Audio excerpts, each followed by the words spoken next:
Welcome to rhythm of learning. ഇന്നത്തെ ക്ലാസ്സിൽ ഫിസിക്സുമായിട്ട് related ആയിട്ട് ഫിസിക്സിന്റെ ഒന്ന് രണ്ട് ഭാഗങ്ങളുമായിട്ട് റിലേറ്റഡ് ആയിട്ട് മുൻ വർഷങ്ങളിൽ പരീക്ഷയ്ക്ക് ചോദിച്ചിട്ടുള്ള LGS എക്സാമുകൾക്ക് ചോദിച്ചിട്ടുള്ള കുറച്ച് ചോദ്യങ്ങളാണ് നമ്മൾ ഇവിടെ പറയുന്നത്. ഇപ്പൊ ഫിസിക്സ് കെമിസ്ട്രി ഭാഗം കമ്പാരിറ്റീവ്ലി നമുക്ക് ബയോളജി, അത് ജീവശാസ്ത്രം, പൊതുജനാരോഗ്യം ആ ഭാഗത്തെ അപേക്ഷിച്ച് നോക്കുമ്പോൾ നമുക്ക് പഠിക്കാനായിട്ട് കുറവാണ്, അത്ര അധികം ഇല്ല. പക്ഷെ പഠിക്കാനായിട്ട് കുറവാണെന്ന് പറഞ്ഞാൽ നമുക്കിപ്പോ അത് മാറ്റി നിർത്താൻ പറ്റില്ല. കാരണം മൂന്നോ നാലോ ചോദ്യങ്ങൾ, 100 മാർക്കിൽ മൂന്നോ നാലോ ചോദ്യങ്ങൾ വന്നാൽ 4 മാർക്കിന് അത്രയും മാത്രം ഇമ്പോർട്ടൻസ് നമ്മൾ കൊടുക്കണം. അപ്പൊ അതുകൊണ്ട് നമ്മൾ കുറച്ച് ഫിസിക്സുമായി ബന്ധപ്പെട്ടിട്ടുള്ള ചോദ്യങ്ങൾ ഇന്ന് പഠിക്കാം കേട്ടോ. അപ്പൊ അതിൽ ആദ്യത്തെ ചോദ്യം പറയണത് ഇതാണ്. അതായത് നമ്മുടെ ജലത്തിന്റെ സാന്ദ്രത ഏറ്റവും കൂടുതൽ എത്ര ഡിഗ്രി സെൽഷ്യസിനാണ്? ജലത്തിന് സാന്ദ്രത കൂടുതൽ എത്ര ഡിഗ്രി സെൽഷ്യസിലാണ് എന്ന് ചോദിച്ചാൽ 4 ഡിഗ്രി സെൽഷ്യസിലാണ് എന്ന് പറയും.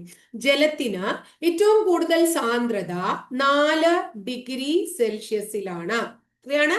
4 ഡിഗ്രി സെൽഷ്യസിലാണ്. സാധാരണ അന്തരീക്ഷ മർദ്ദത്തിൽ ഐസ് ഉരുകുന്ന താപനില സെൽഷ്യസ് തെർമോമീറ്ററിൽ എത്രയാണ്? എന്താണ് സാധാരണ അന്തരീക്ഷ മർദ്ദം?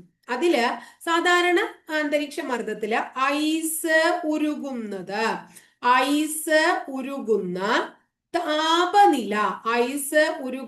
താപനില സെൽഷ്യസ് തെർമോമീറ്ററിൽ എത്രയാണ്? എത്ര സെൽഷ്യസാ? 0 ഡിഗ്രി സെൽഷ്യസ് ആണ്. അപ്പൊ സാധാരണ ഊഷ്മാവിൽ ഐസ് ഉരുകുന്നത് 0 ഡിഗ്രി സെൽഷ്യസ് ആണ്.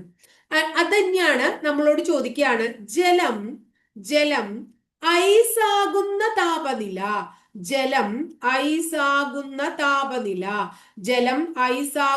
താപനില എന്ന് ചോദിച്ചു കഴിഞ്ഞാൽ നമ്മൾ എത്ര തന്നെയാ പറയണ്ടേ?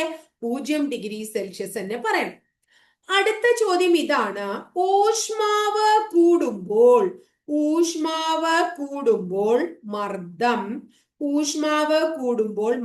ഡാഷ് കൂടുന്നു, കുറയുന്നു, തുല്യമാകുന്നു, ഇവയൊന്നുമല്ല എന്നാണ് ഓപ്ഷൻ തന്നേക്കണേ. ഊഷ്മാവ് കൂടുമ്പോൾ മർദ്ദം കൂടുന്നു. ഊഷ്മാവ് കൂടുമ്പോൾ മർദ്ദത്തിന് എന്താ ഉണ്ടാവണേ? മർദ്ദവും കൂടുന്നു. ഇനി ശ്രദ്ധിച്ച് കേൾക്കുക. ഒരു കുളത്തിന്റെ അടിത്തട്ടിൽ നിന്നും ഉയർന്നു വരുന്ന ഒരു വാതക കുമിളയുടെ വലുപ്പം ക്രമേണ കൂടി വരുന്നു. അപ്പൊ ഒരു കുളത്തിൽ നിന്ന് കുമിള വരുമ്പോ കുമിള ഇങ്ങനെ ആദ്യം ചെറുത്, പിന്നെ വലുത്, പിന്നെ അതിനേക്കാൾ വലുത്, പിന്നെ അതിനേക്കാൾ വലുത്, ഇങ്ങനെയാ വരിക കുമിള വരിക. അത് ഏത് വാതക നിയമവുമായി ബന്ധപ്പെട്ടതാണ്? ബോയിൽ നിയമം. ഏത് നിയമമാണ്? ബോയിൽ നിയമമാണ്. അപ്പൊ ഒരു കുളത്തിന്റെ അടിത്തട്ടിൽ നിന്നും ഉയർന്നു വരുന്ന വാതക കുമിളയുടെ വലിപ്പം ക്രമേണ കൂടി വരാൻ കാരണം ആണ് ചോദിച്ചിരിക്കുന്നത്. ഏത് നിയമവുമായിട്ട് റിലേറ്റഡ് ആണ്? ബോയിൽ നിയമം. അടുത്തത് ജലത്തിന്റെ വിശിഷ്ട താപധാരിത എത്രയാണ്?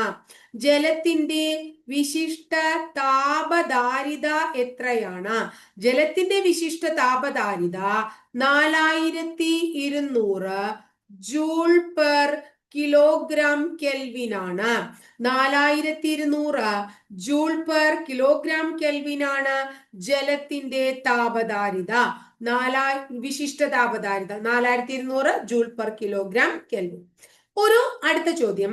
പദാർത്ഥത്തിലെ തന്മാത്രകളുടെ ആകെ ഗതികോർജത്തിന്റെ അളവ്. ഒരു പദാർത്ഥത്തിലെ തന്മാത്രകളുടെ ഗതികോർജത്തിന്റെ അളവ് എന്താണ്? താപം. ഒരു പദാർത്ഥത്തിലെ തന്മാത്രകളുടെ ഗതികോർജത്തിന്റെ അളവാണ് അതിന്റെ താപം. ഇനി അടുത്തത് താപനിലയുടെ SI യൂണിറ്റ് എത്ര? താപനിലയുടെ SI യൂണിറ്റ് എന്താണ്? കെൽവിൻ ആണ്. താപനിലയുടെ SI യൂണിറ്റ് കെൽവിൻ ആണ്. കെൽവിൻ ആണ്. അടുത്ത ചോദ്യം താപോർജത്തിന്റെ അടുത്തത് ഇങ്ങനെയാ ചോദിച്ചേക്കണേ. താപോർജത്തിന്റെ അടിസ്ഥാന യൂണിറ്റ് എത്ര? എന്താണ് താപോർജത്തിന്റെ അടിസ്ഥാന യൂണിറ്റ് ചോദിച്ചാൽ ജൂള് പറയും. താപോർജത്തിന്റെ അടിസ്ഥാന യൂണിറ്റ് ചോദിച്ചാൽ എന്താ പറയാ നമ്മള്? ജൂള് പറയും.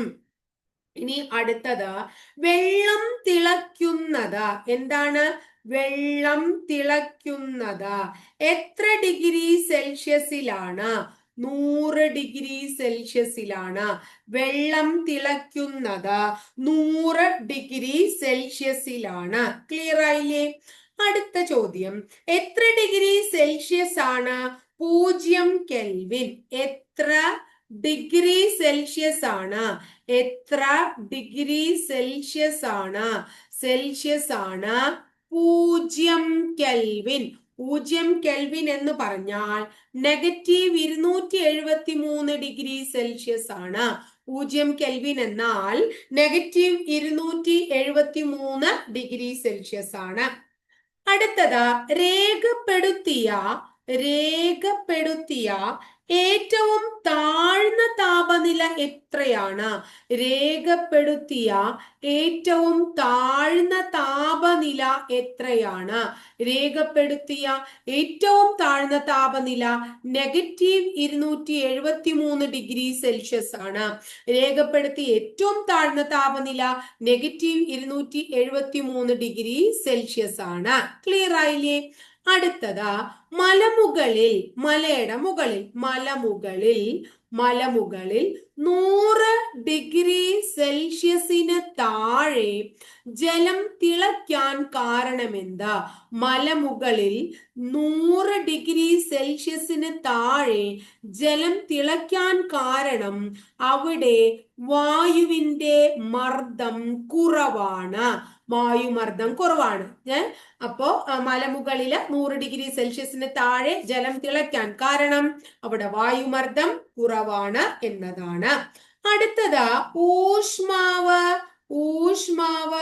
അളക്കുന്ന ഉപകരണം ഏതാണ്? തെർമോമീറ്റർ. ഊഷ്മാവ് അളക്കുന്ന ഉപകരണം ഏതാ? തെർമോമീറ്റർ ആണ്. ഏതാ? തെർമോമീറ്റർ. ഇനി അടുത്തത് ദ്രാവകങ്ങളുടെ ക്വഥനാങ്കം. എന്താ അറിയോ മക്കളെ നിങ്ങൾക്ക് ഈ ക്വഥനാങ്കം? ഇങ്ങനെ മലയാളത്തിലൊക്കെ പറഞ്ഞാൽ ചില കുട്ടികൾക്ക് കിട്ടാൻ ഭയങ്കര ബുദ്ധിമുട്ടാ. വേറൊന്നുമില്ല, ഇത് ബോയിലിംഗ് പോയിന്റിനെയാണ് ക്വഥനാങ്കം എന്നൊക്കെ ഇവര് പറയണേ കേട്ടോ. അപ്പൊ ദ്രാവകങ്ങളുടെ ബോയിലിംഗ് പോയിന്റ് അളക്കുന്ന ഉപകരണം എന്താണ്? ഹൈപ്സോമീറ്റർ ആണ്. ദ്രാവകങ്ങളുടെ ബോയിലിംഗ് പോയിന്റ് അളക്കുന്നത് ഹൈപ്സോമീറ്റർ ഉപയോഗിച്ചിട്ടാണ്. അടുത്തത് ഉയർന്ന താപനില അളക്കുന്നത് എന്ത് ഉപയോഗിച്ചാണ്? ഉയർന്ന താപനില അളക്കുന്നത് പൈറോമീറ്റർ ഉപയോഗിച്ചാണ്. ഉയർന്ന താപനില അളക്കുന്നത് പൈറോമീറ്റർ ഉപയോഗിച്ചാണ്. എന്തുപയോഗിച്ച? പൈറോമീറ്റർ ഉപയോഗിച്ച. ഇനി അടുത്തത് നോക്കാം. തിളച്ച വെള്ളം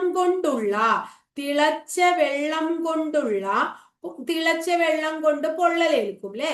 ആ തിളച്ച വെള്ളം കൊണ്ടുള്ള പൊള്ളലിനേക്കാൾ എന്താണ് ഗുരുതരമാണ് നീരാവി കൊണ്ടുള്ള പൊള്ളൽ. എന്തുകൊണ്ട്? എന്താണ്? ലീനതാപം കൂടുതലായതിനാൽ. നീരാവിക്ക് ലീനതാപം കൂടുതലായതിനാൽ തിളച്ച വെള്ളം കൊണ്ടുള്ള പൊള്ളലിനേക്കാൾ കൂടുതലാണ് നീരാവി കൊണ്ടുള്ള പൊള്ളൽ. കാരണം ലീനതാപം കൂടുതലാണ്. തെർമോമീറ്ററിൽ എന്ത് ദ്രാവകം ഉപയോഗിക്കുന്നു? തെർമോമീറ്ററിൽ ഉപയോഗിക്കുന്ന ദ്രാവകമാണ് രസം അഥവാ മെർക്കുറി. തെർമോമീറ്ററിൽ രസം അഥവാ മെർക്കുറി ഉപയോഗിക്കുന്നു. ക്ലിയർ ആയില്ലേ? അടുത്തത് പാറക്കഷണങ്ങൾ നിറച്ച ഒരു ബോട്ടിൽ നിന്ന് അത് നിൽക്കുന്ന കുളത്തിലേക്ക് ബോട്ടിലുള്ള പാറക്കഷ്ണങ്ങൾ ഇട്ടാൽ ജലനിരപ്പിന് എന്ത് സംഭവിക്കുന്നു? അപ്പൊ ഒരു ബോട്ടില് നിറച്ച് പാറക്കഷ്ണങ്ങളാണ്. കുറെ വഴി അങ്ങോട്ട് നമ്മൾ പോയിട്ട് കുളത്തിന്റെ നടുഭാഗത്ത് എത്തിയപ്പോ ആ ബോട്ടിലുള്ള പാറക്കഷ്ണങ്ങളൊക്കെ എവിടെ ഇടുകയാണ് നമ്മള്? കുളത്തിലിട്ടു. എന്നപ്പോ ജലനിരപ്പിന് എന്ത് സംഭവിക്കും? ഉയരുന്നു, വ്യതിയാനം വരുന്നില്ല, താഴുന്നു, ഗണിക്കാൻ കഴിയില്ല. എന്തു വരും? താഴുന്നു. എന്താ വരിക? താഴുന്നു. എന്താ വരിക? താഴുന്നു. അടുത്തത് ഗ്രാമഫോൺ കണ്ടുപിടിച്ചത് ആരാണ്? ഗ്രാമഫോൺ കണ്ടുപിടിച്ചത് എഡിസൺ ആണ്. ഗ്രാമഫോൺ കണ്ടുപിടിച്ച ആളാരാ? എഡിസൺ. ഗ്രാമഫോൺ കണ്ടുപിടിച്ചത് എഡിസൺ. ഇനി അടുത്തത് ഇലക്ട്രിക് ബൾബിന്റെ, നമ്മുടെ ബൾബിന്റെ, ഇലക്ട്രിക് ബൾബിന്റെ ഫിലമെന്റ് നിർമ്മിച്ചിരിക്കുന്ന പദാർത്ഥം ഏതാ? ഫിലമെന്റ് നിർമ്മിച്ചിരിക്കുന്നത് എന്തുകൊണ്ട്? ടങ്സ്റ്റൺ കൊണ്ട്. ഇലക്ട്രിക് ബൾബിന്റെ ഫിലമെന്റ് നിർമ്മിച്ചിരിക്കുന്നത് ടങ്സ്റ്റൺ കൊണ്ടാണ്. ക്ലിയർ ആയില്ലേ? എന്തുകൊണ്ടാണ്? ടങ്സ്റ്റൺ കൊണ്ടാണ്. അടുത്തത് സാധാരണ ഊഷ്മാവിൽ, സാധാരണ ഊഷ്മാവിൽ ദ്രവ അവസ്ഥയിലുള്ള, ദ്രവ അവസ്ഥയിലുള്ള ലോഹം ഏതാണ്? ദ്രവ അവസ്ഥയിലുള്ള ലോഹം മെർക്കുറിയാണ്. സാധാരണ ഊഷ്മാവിൽ ദ്രവ അവസ്ഥയിലുള്ള ലോഹം ഏതാണ്? മെർക്കുറിയാണ്. അടുത്തത് വൈദ്യുത ഹീറ്ററിലെ, നമ്മൾ വൈദ്യുതി ഉപയോഗിച്ച് പ്രവർത്തിക്കുന്ന ഹീറ്ററിലെ കോയിൽ നിർമ്മിച്ചിരിക്കുന്നത്, വൈദ്യുത ഹീറ്ററിലെ കോയിൽ നിർമ്മിച്ചിരിക്കുന്നത് എന്ത് ഉപയോഗിച്ചാണ്? നിക്രോം. എന്താണ്? നിക്രോം ഉപയോഗിച്ചാണ്. എന്തുപയോഗിച്ചാണ്? നിക്രോം ഉപയോഗിച്ചാണ്. മനസ്സിലായില്ലേ? അടുത്തത് വൈദ്യുതി ഉൽപാദിപ്പിക്കുന്ന, വൈദ്യുതി ഉൽപാദിപ്പിക്കുന്ന, വൈദ്യുതിയുടെ പ്രൊഡക്ഷൻ നടക്കുന്ന, ഉൽപാദിപ്പിക്കുന്ന ഉപകരണം ഏതാണ്? ജനറേറ്റർ ആണ്. വൈദ്യുതി ഉൽപാദിപ്പിക്കുന്ന ഉപകരണം ജനറേറ്റർ. വെയിലത്ത് ഇട്ട തുണി, വെയിലത്ത് ഇട്ട തുണി വേഗത്തിൽ ഉണങ്ങാൻ കാരണം എന്താ? എന്താണ് കാരണം? ബാഷ്പീകരണം. വെയിലത്തിട്ട തുണി വേഗം ഉണങ്ങാൻ കാരണം ബാഷ്പീകരണമാണ്. അടുത്തത് ഡിഗ്രി സെൽഷ്യസ് സ്കെയിലിലെ 35 ഡിഗ്രി സെൽഷ്യസിന് സമാനമായ ഫാരൻഹീറ്റ് സ്കെയിലിലെ താപനില എത്ര? അപ്പൊ 35 ഡിഗ്രി സെൽഷ്യസിന് ഈക്വൽ ആയിട്ടുള്ള ഫാരൻഹീറ്റ് 95 ഡിഗ്രി ഫാരൻഹീറ്റ് ആണ്. അപ്പൊ 35 degree Celsius equal to 95 degree Fahrenheit എന്ന് നിങ്ങൾ മനസ്സിലാക്കുക. ക്ലിയർ ആയോ? അതുപോലെ ഇതും കൂടി മനസ്സിലാക്കിക്കോളോ. 100 ഡിഗ്രി സെൽഷ്യസ് അല്ലെ 212 ഡിഗ്രി ഫാരൻഹീറ്റിന് തുല്യമാണ്. 100 degree Celsius equal to 212 degree Fahrenheit. 35 degree Celsius equal to 95 degree എന്താണ്? ഫാരൻഹീറ്റ് ആണ്. ഇനി ചായപാത്രം, ചായപാത്രം ഗോളാകൃതിയിലാണ് കൂടുതൽ നല്ലത്. കാരണം എന്താ? ചായപാത്രം ഗോളാകൃതിയിലാണ് നല്ലത്. കാരണം താപനഷ്ടം കുറയ്ക്കാനാണ്. താപനഷ്ടം കുറയ്ക്കാൻ ചായപാത്രങ്ങൾ നമ്മൾ ഗോളാകൃതിയിലാണ് നിർമ്മിക്കേണ്ടത്. ക്ലിയർ ആവുണ്ടല്ലോ? വാതകങ്ങൾ, വാതകങ്ങൾ, വാതകങ്ങൾ തണുത്ത്, വാതകങ്ങൾ തണുത്ത് ദ്രാവകമാകുന്ന പ്രക്രിയക്ക് എന്ത് വിളിക്കുന്നു? വാതകങ്ങൾ തണുത്ത് ദ്രാവകമാകുന്ന പ്രക്രിയക്ക് സാന്ദ്രീകരണം എന്ന് വിളിക്കുന്നു. വാതകങ്ങൾ തണുത്ത് ദ്രാവകമാകുന്ന പ്രക്രിയക്ക് എന്ത് വിളിക്കുന്നു? സാന്ദ്രീകരണം എന്ന് വിളിക്കുന്നു. അടുത്തത് കത്തുന്ന ബൾബിന് താഴെ, കത്തുന്ന ബൾബ്, ആ കത്തുന്ന ബൾബിന് താഴെ നിൽക്കുന്ന ആൾക്ക് ചൂട് അനുഭവപ്പെടാൻ കാരണം എന്താണ്? വികിരണമാണ്. കത്തുന്ന ബൾബിന് താഴെ നിൽക്കുന്ന ആൾക്ക് ചൂട് അനുഭവപ്പെടാൻ കാരണം വികിരണമാണ്. അടുത്തത് ഖരവസ്തുക്കളിൽ താപം പ്രസരിക്കുന്നത് ഏത് പ്രക്രിയ മൂലമാണ്? ചാലനം. ഖരവസ്തുക്കളിൽ താപം പ്രസരിക്കുന്നത് ഏത് പ്രക്രിയ മൂലമാണ്? ചാലനം മൂലമാണ്. ഫ്യൂസ് കമ്പി, ഫ്യൂസ് കമ്പി, ഫ്യൂസ് കമ്പി എന്ത് ലോഹ മിശ്രിതം കൊണ്ടാണ് നിർമ്മിച്ചിരിക്കുന്നത്?